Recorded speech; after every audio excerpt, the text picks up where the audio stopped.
اعوذ باللہ من الشیطان الرجیم بسم اللہ الرحمن الرحیم رب اشرح لی صدری ویسر لی امری واحلل عقدۃ من لسانی یفقہوا قولی۔ اے میرے رب میرا سینہ کھول دے اور آسان کر دے میرا کام، اور میری زبان کی گرہ کھول دے کہ سمجھ سکے میری بات۔ السلام علیکم ناظرین، میں ہوں عمران خان، پروگرام صبح عظیم کا میزبان۔ آپ کو اس پروگرام میں خوش آمدید کہتا ہوں۔ ہماری دعا ہے کہ ہماری ہر صبح کا آغاز اللہ تعالیٰ کے عظیم اور بابرکت نام سے ہو، اور ہماری ہر شام بھی صبح عظیم کی طرح عظمت سے اختتام پذیر ہو، آمین۔ ناظرین، ارشاد ربانی ہے وَلَقَدْ يَسَّرْنَا الْقُرْآنَ لِلذِّكْرِ فَهَلْ مِن مُدَّكِرٍ، اور تحقیق ہم نے قرآن نصیحت کے لیے آسان بنایا، بس کوئی ہے جو اس سے نصیحت حاصل کرے۔ ناظرین، بلا شبہ قرآن کریم کتاب رشد و ہدایت ہے، مگر ان کے لیے جو اس سے نصیحت حاصل کرنا چاہتے ہیں۔ آئیے سنتے ہیں تلاوت کلام پاک۔ اعوذ باللہ من الشیطان الرجیم،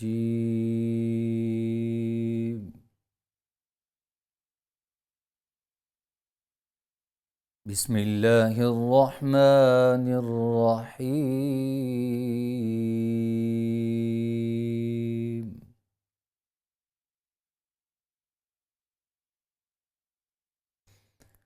وما لي لا أعبد الذي فطرني وإليه ترجعون۔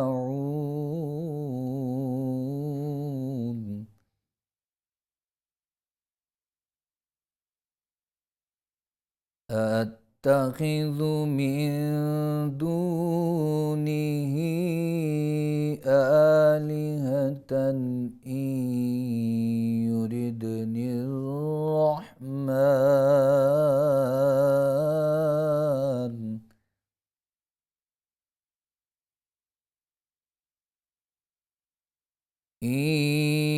يردني الرحمن بضر لا تغن عني شفاعتهم شيئا ولا ينقذون۔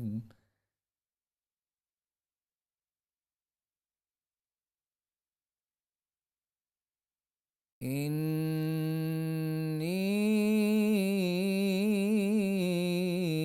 إذا لفي ضلال مبين۔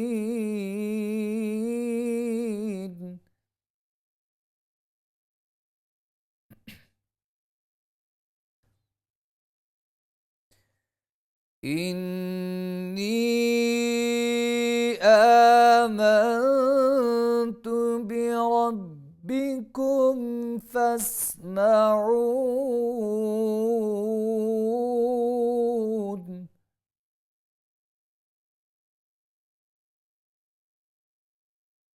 قيل ادخل الجنة قال يا ليت قومي يعلمون۔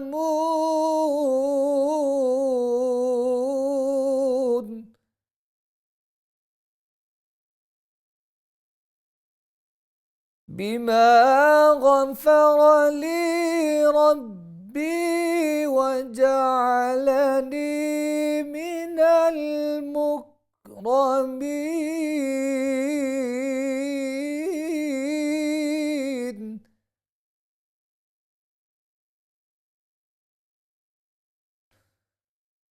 وما أنزلنا على قومه من بعده من جند من السماء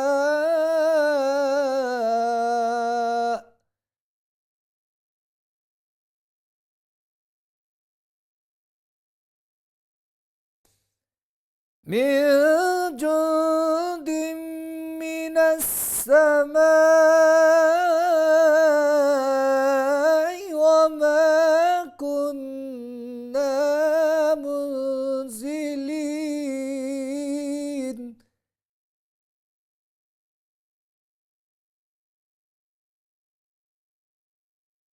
إن كانت إلا صيحة واحدة فإذا هم خامدون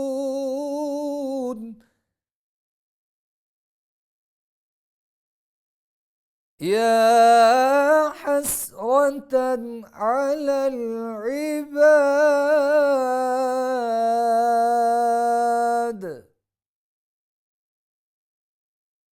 ما يأتيهم من رسول إلا كانوا به يستهزئون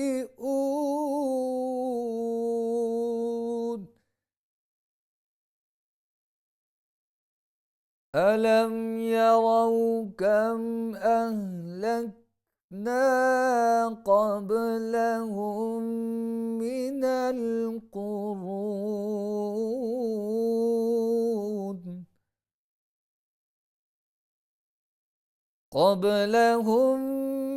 القرون أنهم إليهم لا يرجعون وإن كل لما جميع لدينا محضرون